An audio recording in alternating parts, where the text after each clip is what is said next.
Assalamualaikum warahmatullahi wabarakatuh. Selamat siang semuanya. Baiklah, adik-adik. Pada kesempatan kali ini saya akan menyampaikan materi tentang prosedur pengendalian proses budidaya. Nah, apa itu sebenarnya dokumen pengendalian proses budidaya? Kenapa dia harus ada?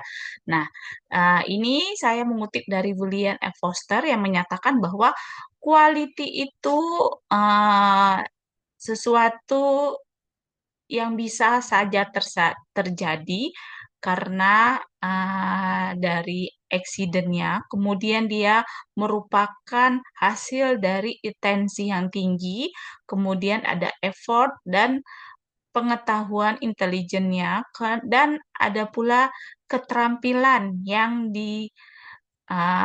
miliki. Nah, inilah yang menjadi bahwa pengendalian dari suatu proses itu harus ada sehingga kegiatan yang kita lakukan berjalan dengan baik. Nah, selanjutnya bisa dilihat.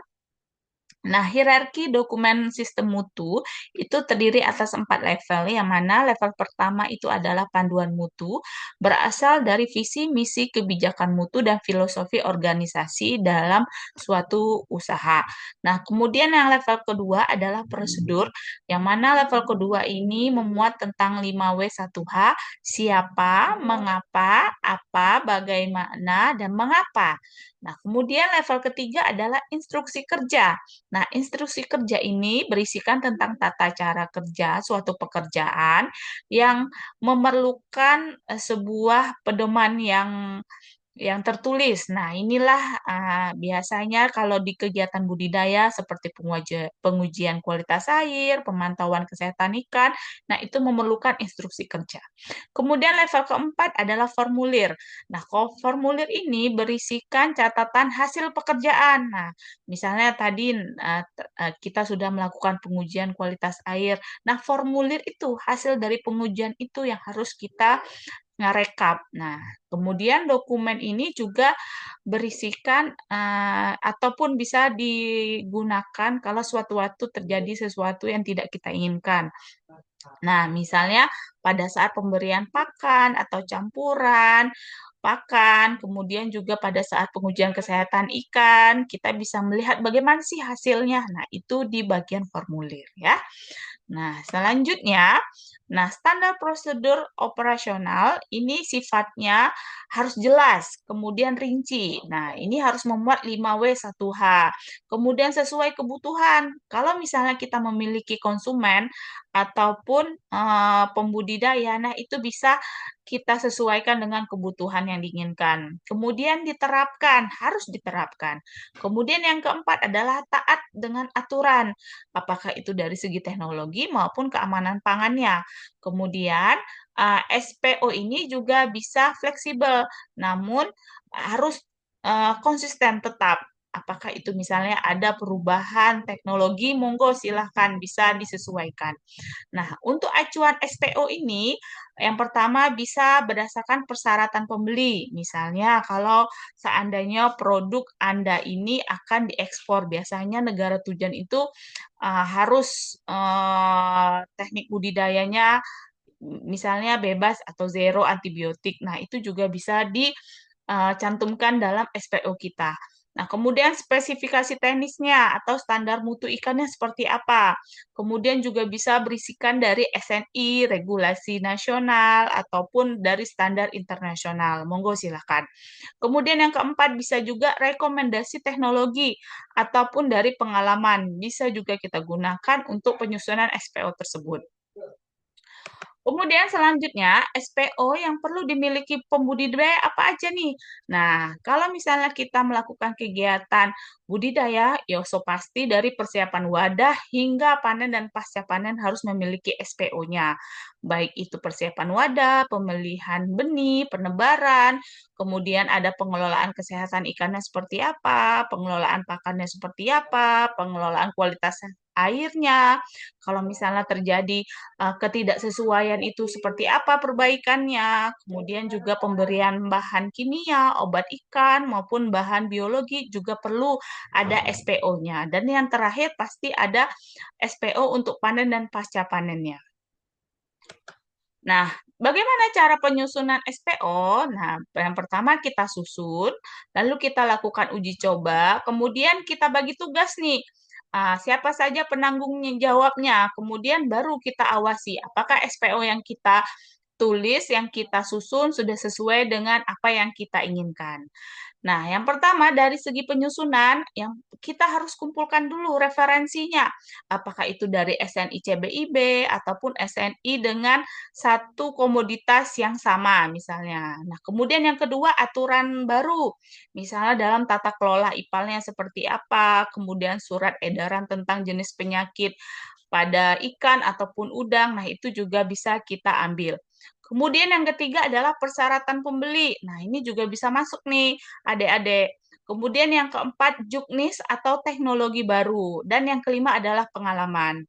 Nah, sedangkan untuk uji coba dan pembagian tugasnya, ini pembagian tugasnya bisa masing-masing personil ataupun masing-masing divisi.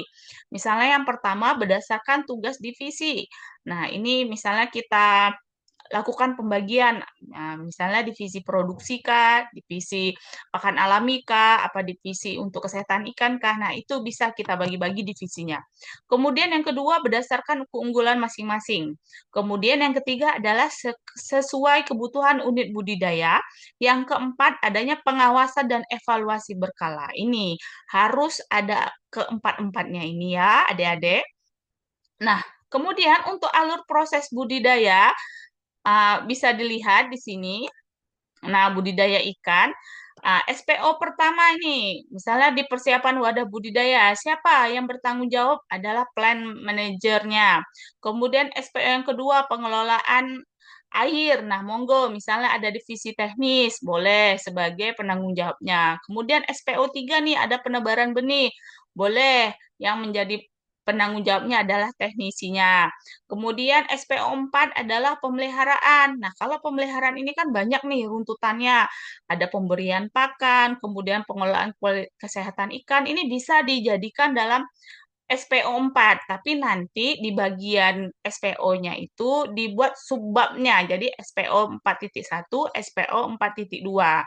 Nah, ini siapa yang bertanggung jawab? Kalau untuk SPO 4 itu adalah supervisornya. Sedangkan kalau untuk pemberian pakan, nah ini tentu feedernya. Kemudian untuk pengelolaan kesehatan ikan, ini boleh orang dari laboratorium ataupun kuisinya, boleh. Nah, selanjutnya setelah pemeliharaan, nah ini adalah pemanenan. Nah, kita buat SPO 5, ini nomornya. Kemudian ini yang bertanggung jawab adalah bagian atau divisi panen. Nah, selanjutnya adalah penanganan hasil. Nah, bisa ini SPO 6. Kemudian SPO 7 adalah pengiriman. Nah, untuk penanganan hasil ini boleh yang bertanggung jawab adalah bagian divisi panen. Sedangkan untuk pengiriman boleh diserahkan tanggung jawabnya kepada manajer, ya. Nah, ini contoh pembuatan SPO 03, ini kita ambil di bagian penebaran benih. Ini saya kasih contoh untuk pembesaran udang galah. Jadi di bagian SPO-nya ini jelas ya, Dek, ya, di bagian atas kita cantumkan nama perusahaannya, kalau perlu di sini ada logonya, di bagian bawahnya ada alamatnya, kontak personnya, emailnya juga harus dilengkapi. Kemudian di bagian sebelah kirinya ini adalah nomor SOP atau SPO-nya 03 misalnya. Ini pembesaran benih. Nah, kemudian di bagian sini tanggal terbitnya, bagian revisinya, kemudian tanggal revisi kalau misalnya nanti ada perbaikan. Kemudian parab ya. Nah, ini parabnya ya. Nah, selanjutnya di bagian bawah SPO-nya ini, SOP-nya ini, nah, yang satu adalah tujuan, alasannya. Kenapa dibuat SOP 03 ini? Nah, di sini misalnya penebaran benih bertujuan untuk menekan stres dan kematian akibat proses penebaran. Kemudian sasarannya atau targetnya seperti apa? Kematian setelah 24 jam tidak lebih dari 10%. Ini boleh ini SOP yang udah ditetapkan oleh perusahaan. Jangan sampai mortalitasnya itu lebih dari 10%, boleh. Kemudian diagram prosedur penebaran benih. Nah, ini kita buat rincian prosesnya seperti apa. Saat misalnya benihnya itu benih yang sehat, yang berasal dari hatchery yang sudah bersertifikasi, kemudian kita lakukan pengamatan visual dan mikroskopisnya, kemudian kita lakukan transportasi ini gimana cara transportasinya agar benihnya tidak stres dan tidak lemah. Nah, kemudian kita lakukan aklimatisasi. Pada saat aklimatisasi, jangan lupa kita lakukan pengecekan kualitas air. Apakah benih atau benur yang sudah kita bawa datang itu harus sesuai dengan kualitas air, media airnya. Kemudian kita lakukan penebaran ke kolam. Nah, kemudian yang bagian keempat adalah metode kerjanya. Nah, wadah pembesaran udang, misalnya kita buat luas kolamnya berapa yang kita miliki di usaha Anda, 300 meter persegi. Kemudian kedalaman airnya atau ketinggian airnya 50 sampai 100. Kemudian debit airnya berapa? Juga dihitung. Ini 0,5 sampai 1 liter per detik. Kemudian yang kedua adalah alat dan bahan. Disebutkan di sini alatnya seperti apa? Baskom, bambu, gayung. Nah, itu ya. Kemudian bahan. Nah, bahannya apa? Misalnya tadi seperti benur. Ya, kalau ini tokolan udang galah ya kalau yang saya buat contohnya ini. Kemudian misalnya juga tokolan yang kedua, misalnya kalau untuk pembesaran. Kemudian air media tokolan dari hatchery dan air kolam. Nah, ini juga disebutkan di sini bahannya. Nah, selanjutnya baru prosedur kerjanya. Prosedur kerjanya seperti apa? Kita tulis. Kalau bisa, bukan kalau bisa ya, diusahakan kalimatnya itu ringkas, jelas, dan padat. Nah, usahakan menggunakan bahasa yang mudah orang mengerti. Jangan menggunakan istilah daerah, jangan. Sama halnya juga untuk alat dan bahan. Nah, itu juga usahakan bahasanya atau istilahnya yang lumrah digunakan. Jangan menggunakan istilah daerah ya, adik-adik ya. Nah, kemudian yang di bagian pengawasan, 4 ini. Nah, ini ada kegiatan berisiko tinggi. Di bagian mananya? Pada saat aklimatisasi dan pada saat melepaskan benur ke kolam. Itu harus diperhatikan dengan baik. Nah, kemudian pengendalian seperti apa? Nah, ini dilakukan catatan. Nah, catatannya, format catatan penebaran benihnya. Nah, ditulis di situ ada tanggal berapa, jumlah benihnya berapa, ukuran benihnya berapa, asal benihnya dari mana misalnya. Apakah dari BBP BAP Jepara ataupun dari PLB ataupun dari STP. Nah, itu ditulis asal benihnya dari mana. Nah, kemudian penyulamannya juga itu tanggal berapa, jumlah benihnya, ukurannya juga dilakukan pencatatan ya, Dek ya.